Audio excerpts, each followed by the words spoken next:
Hello health champions! Today I want to talk about how to lower blood pressure naturally and how to do it in just minutes. Coming right up.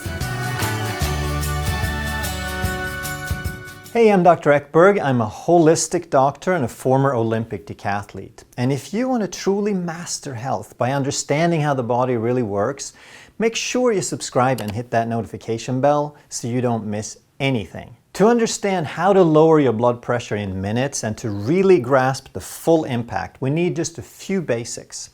So blood pressure, what's the purpose? Purpose is to move blood around the body, and the reason for that is to deliver nutrients. Nice and simple. Next question is, how does the body create blood pressure? Well, the mechanism is that the heart contracts with a certain force and the vascular system resists, called peripheral resistance. So the more the peripheral resistance is, the harder the heart has to squeeze to get the blood to move. The third factor is blood volume, because the vascular system is a closed system, so it's kind of like a balloon. If we inflate it, the more pressure we put into it, the more volume we put into it, the greater the pressure. But what's often not asked is, how does the body normally regulate these variables? And especially the blood volume, because it's well known that salt increases the blood volume, but they never ask, how does the body normally regulate that? How does the body normally reduce that blood volume and keep it in balance? So I've done several other videos where we talk about those things, but today we're going to focus on the things that you can change in just a few minutes. So let's look at the variables that affect these things. Variable number one is metabolic, like in insulin resistance, and a full 80% of people with type 2 diabetes also have high blood pressure. And they're not really sure why. The exact mechanism isn't known, but there's a few things that they think are involved. One is that high insulin levels increase the amount of sodium being reabsorbed. It is necessary to reabsorb somewhere like 98-99% of the sodium that gets filtered out through the kidneys, but high insulin levels alters this balance, so even higher portion, even a higher percentage of the sodium is being reabsorbed, creating imbalance, higher fluid volume, and higher blood pressure. The second thing is that insulin resistance over time, over years and decades, creates vascular remodeling, so that the peripheral resistance increases with insulin resistance. So now the heart has to squeeze even harder and blood pressure goes up. And if the cause for high blood pressure is not metabolic, then it is neurological. And the obvious example is when you exercise, because now you have an actual need for more nutrients. When you exercise, you couldn't do that unless the body had a way of providing more fuel and more substrates and more oxygen immediately at a very short notice. So that's kind of obvious. That's just how it's supposed to work. However, it could also be a perceived need, meaning you're not actually moving, you're not actually exercising, but you're feeling stressed. And in this case, if you're sitting in traffic or you're sitting behind your desk or you're having a fight, you're not expending more energy, but your body is anticipating that in the very near future you will need to expend more energy. It interprets this tension as danger and says, hey, we're going to have to run or fight pretty soon, so we better ramp up the glucose and the blood pressure and so on.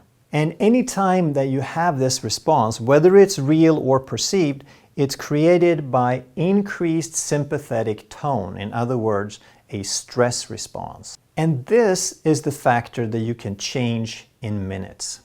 Obviously, the real need you don't want to change. That's how it's supposed to work. The metabolic factors, it's going to take some time to change. It will take days to weeks.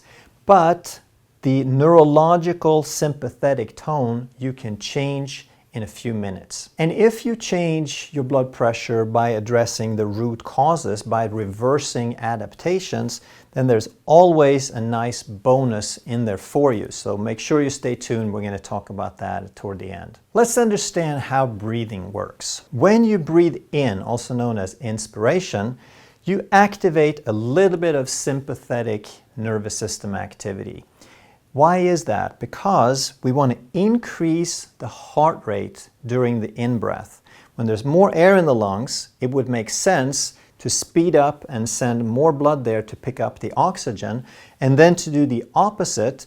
During expiration, breathing out, we activate the parasympathetics so we can decrease the heart rate. That way we use the resources more efficiently. So when you're measuring your heart rate, if you have a heart rate monitor or a pulse ox or something, and it's reading 60, that's actually an average. You're probably closer to 65 during inspiration and maybe 55 during expiration. And then you can't breathe without using certain muscles. So the primary breathing muscle is your diaphragm. And it's a dome-shaped muscle that when you contract it, it pushes the belly down and out, and it pulls the lungs down. So that's your primary breathing muscle. The second muscle is the intercostal, and you have one muscle between every rib that pulls on the ribs and makes them flare a little bit. So first the diaphragm pulls down, the intercostals pull to the side, so it's expanding in 2 dimensions. And then the third muscle is your upper trapezius. Anytime you need to take in full breath, a maximum breath, you also need to pull your shoulders up. And that's what the upper trapezius does. But during normal breathing, you only want to use your diaphragm and your intercostal muscles. Anytime you use your upper trapezius, it's an emergency and you activate too much sympathetic activity.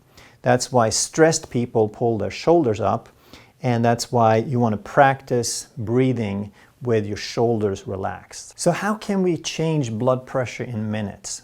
By understanding that breathing gives us a window into the autonomic nervous system. It gives us a window, an opportunity in real time to affect the balance between sympathetics and parasympathetics. So these two are like a seesaw. And a seesaw means that whenever one side goes up, the other one goes down. It's just wired that way. There's no way around it. And it's like driving a car. You can't speed up and slow down at the same time. You're doing one or the other. And the way to do this is by breathing deeper and slower and increase the time of expiration, of breathing out. So a lot of people, they will breathe 18 to 20 times per minute. So 1 to 2 seconds in and out. And oftentimes it's breathe in and out. And that's how stressed people breathe. The problem with that is that's not enough time for the seesaw to move from one side to the other.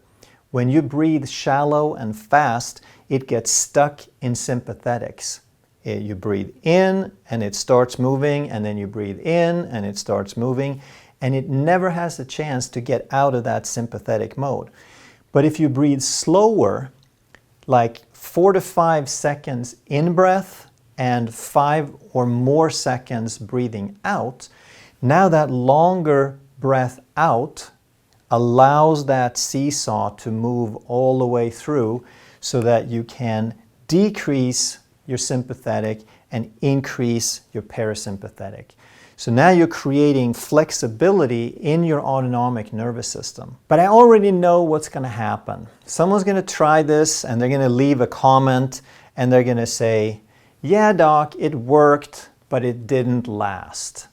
And that is completely and totally expected because these things take a little bit of time. It's like some people say, oh, don't tell me that food affects health. I don't believe that because I ate a carrot once and nothing happened, right? It doesn't work like that. You have to understand that certain things take time. There's not supposed to be an instantaneous effect. But if we understand neuroplasticity, then we can have it work for us. Think of a concert pianist. Someone who is as good a pianist as that, they can play on automatic. How is that? Because they have reinforced certain pathways, certain neural networks to the point where they're so practiced, they're so strong and stable that they can play music and have a conversation at the same time. And that's how automated you want to get. You can practice certain habits, practice the good habits that you want more of to the point where they become automated. That's the power of neuroplasticity. It works against you in that bad habits also get automated, but it works for you in that you have the choice to automate the good habits that you want, including how your sympathetic and your parasympathetic nervous system behave. Now, you don't have to practice 5 hours a day like a concert pianist, but 5 minutes a day would be really good, or maybe 5 minutes twice a day. But don't think that you're going to create neuroplasticity, any permanent plastic changes, unless you're willing to do it for a few months, or let's say 6 to 12 months. Now, here's where it gets really interesting. The vagus nerve, also known as cranial nerve 10, is the primary, it's most of the parasympathetic nervous system outflow. And the vagus nerve, vagus means wanderer, and it starts off in the brainstem and it comes out and it innervates the heart along the way, and then it goes all the way and does most of the digestive and abdominal organs. But it does different things to different organs. So while increased vagus activity decreases heart activity, at the same time it increases the activity of virtually all the other abdominal organs. So when we increase vagus activity, we improve digestion, we improve repair, we improve detoxification, and we improve healing and even reproduction, because these organs cannot work without blood flow. And the parasympathetic and the vagus, it's like turning on the faucet of blood flow for all of these vital organs. And here's the real bonus. Think of your body as your vehicle. And let's say that this vehicle has a few years on it.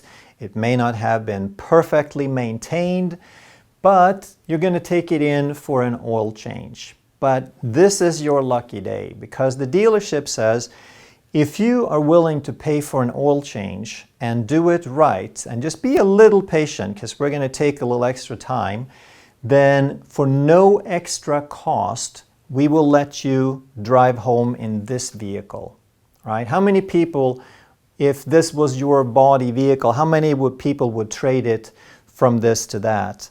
I know I would, right?